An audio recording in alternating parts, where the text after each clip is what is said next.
Hi folks, welcome back to Crown Liquor's webcast.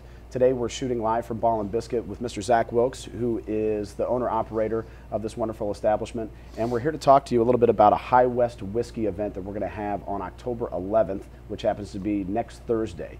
So I'm going to have Zach make a quick cocktail with one of these wonderful whiskeys, and then we're going to talk to you a little bit about the event that's coming up. So Zach, thank you so much for your time today. No problem, anytime, love to do it. We are going to make what is called a Brooklyn cocktail, and I actually wish I could take credit for this one, but this comes straight from Please Don't Tell in New York City. Jim Meehan is doing some wonderful things with his cocktail program there, and it just happens to be my favorite thing this fall. So I'll whip one of those up for you.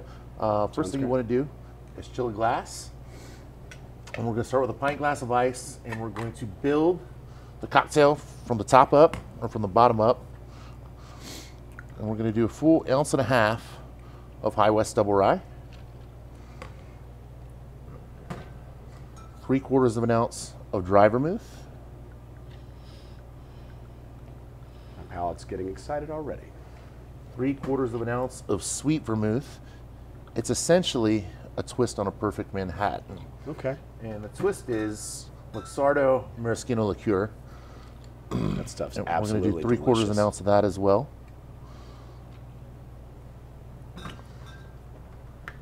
Never forget your bitters. Since we're going Manhattan style on this, I prefer Angostura, and I prefer a healthy dose. A lot of people only like a couple of dashes. I go for about 5. More the merrier for me.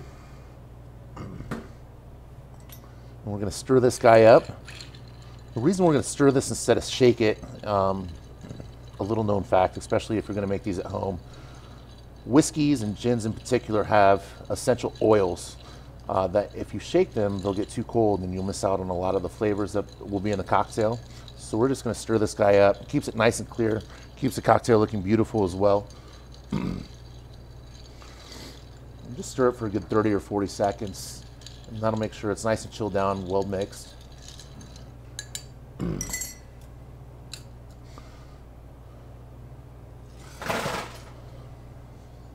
So it's certainly appropriate to make sure you've got a really chilled glass. Yeah, right? most definitely.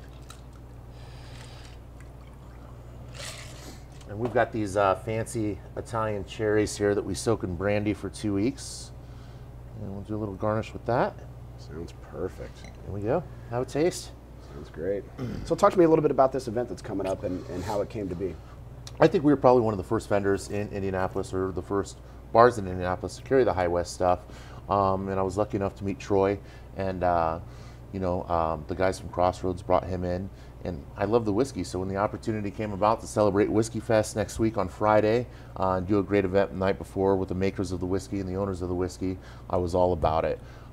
We've teamed up with some great local people as well. Smoking Goose Meadery is going to do some of the food. We're going to take care of some of the food as far as the cheeses go. There'll be sausages. There'll be some different charcuterie options. You'll get to taste all the spirits individually, and then also you'll get to sample some cocktails as well. Cool. Well, this is absolutely fantastic, and if you've never been to Ball and Biscuit before, I would certainly recommend that you come down, visit with Zach, and we certainly want to see you next week on Thursday. So until we see each other again, this is Brennan Corder, the Spirit Shaman, signing out. Cheers and best regards. Cheers.